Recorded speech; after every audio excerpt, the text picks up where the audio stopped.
Gracias. Gracias. Bueno, pues gracias al equipo de Mayol y gracias a ustedes por la presencia. También, pues un saludo a los que nos están siguiendo a través de la tecnología en otros lugares, entre ellos algunos en mi tierra.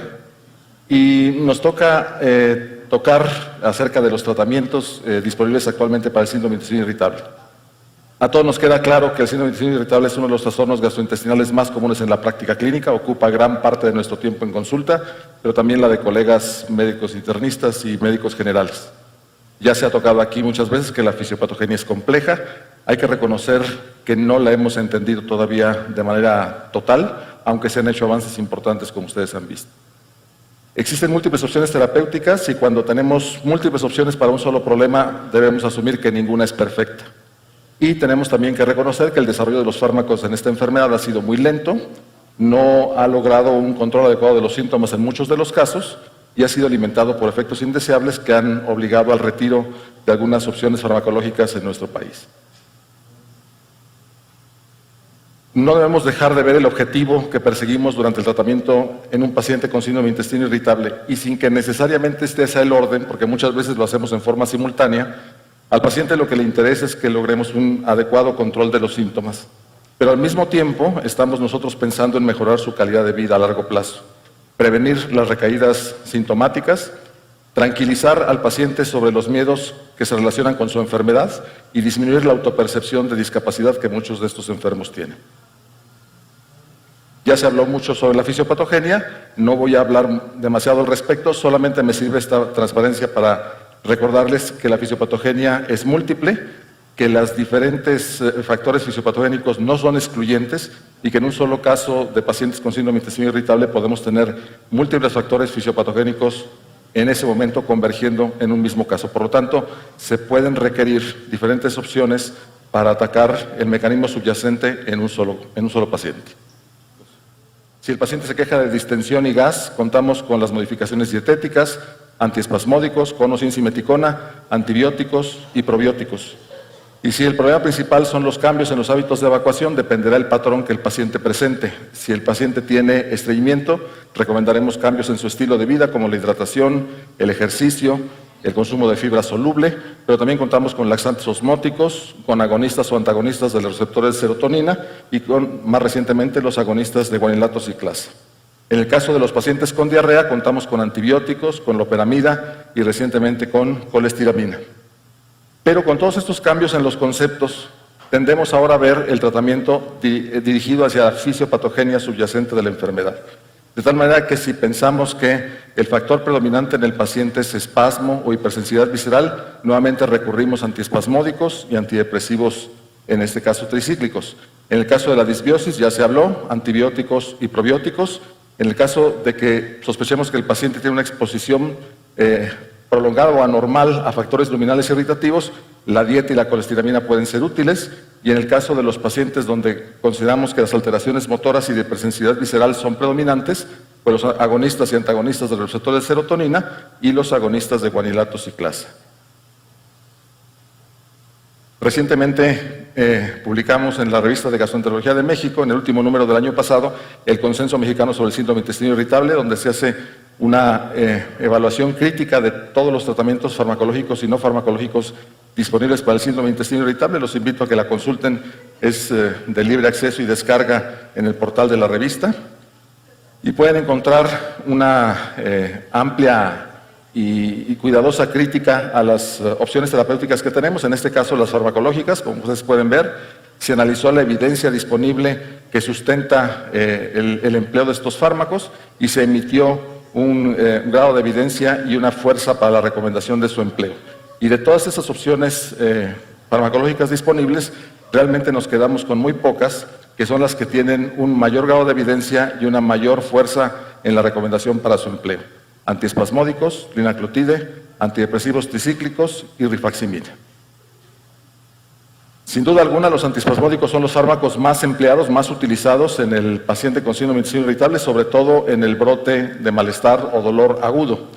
Y seguramente muchos de ustedes conocen este metaanálisis hecho por el grupo del Dr. Bosques en la ciudad de Monterrey, donde se incluyeron 23 estudios. En ese momento incluyeron estudios de todos los antiespasmódicos disponibles en México, más de 2.580 pacientes incluidos, Como pueden ver, los antiespasmódicos demostraron lograr mejoría global de los síntomas y mejoría del dolor en forma significativa y superior al placebo, pero no todos son iguales. Otilonio y alberina simeticona, por ejemplo, favorecen mejoría global, mientras que pinaverio y simeticona demostraron mejoría en la distensión.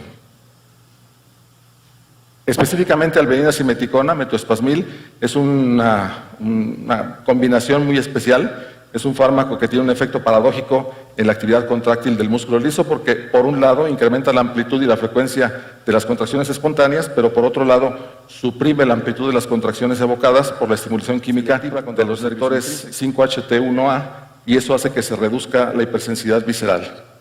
Si además le agregamos simeticona, que en los últimos años ha demostrado ser un agente protector de mucosas y que reduce la permeabilidad intestinal, pues tenemos en una sola presentación un potente antiespasmódico y un fármaco con un poder antinociceptivo importante. Y la evidencia que sustenta el empleo de alberina simeticona pues es sólida. Les presento aquí un estudio clínico aleatorizado, doble ciego, comparativo con placebo, que fue diseñado para evaluar la eficacia de alberina simeticona en el alivio del dolor y del malestar abdominal en pacientes con síndrome de intestino irritable. 412 pacientes fueron sorteados para recibir el fármaco 3 veces al día o placebo durante 4 semanas, y como pueden ver, alberina redujo significativamente dolor y malestar abdominal, pero también logró una mayor proporción de respuesta positiva de acuerdo a la definición operacional utilizada para el estudio, una mayor proporción de mejoría global, y los efectos adversos fueron muy similares a los presentados por placebo, ninguno de ellos grave.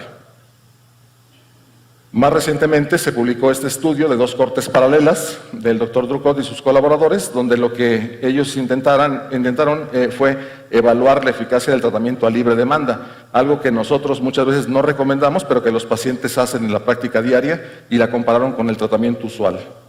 Dejaron a una corte con alberina simeticona a libre demanda, el paciente decidía en qué momento iniciaba a tomar el medicamento y en qué momento lo suspendía, y se comparó con una corte de tratamiento elegido libremente por el médico, y fueron seguidos por 6 meses.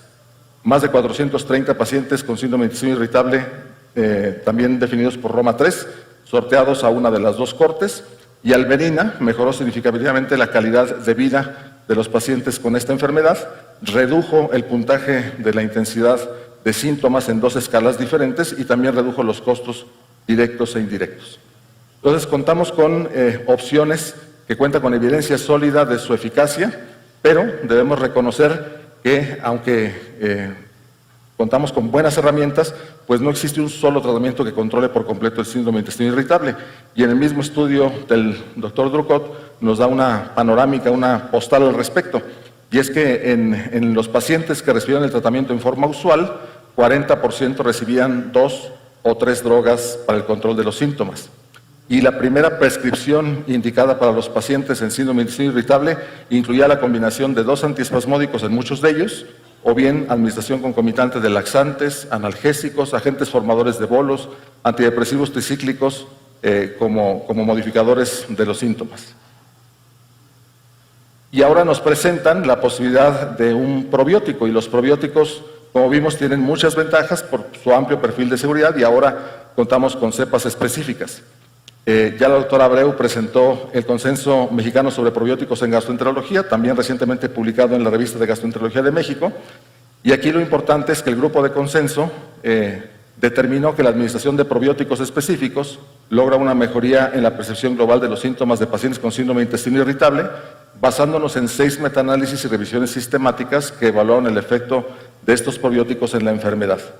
De acuerdo al nivel de evidencia y tomando en cuenta los beneficios potenciales y los riesgos, se hicieron 2 recomendaciones importantes. Se recomendó el uso de probióticos para el manejo global de síntomas en pacientes adultos con síndrome de intestino irritable, y se recomendó el uso de probióticos específicos en el tratamiento del dolor, la distensión y la flatulencia en pacientes adultos con esta enfermedad. Hasta hace poco tiempo no contábamos con un probiótico específico, y si ya les mostré que hay un antiespasmódico que cuenta con buena evidencia, pues es prácticamente natural pensar que la combinación de los 2 pueda ser, como nos proponen en Mayoli, un buen maridaje. De tal manera que suena lógico pensar que utilicemos un antiespasmódico en la fase aguda y un probiótico en la fase crónica. Y esto que suena muy lógico y casi natural, pues realmente ha sido muy poco explorado.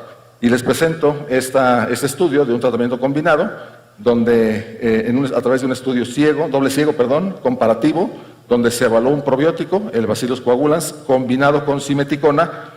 Atención, no con un probiótico, no con un antiespasmódico, sino solamente con simeticona, y se comparó con placebo.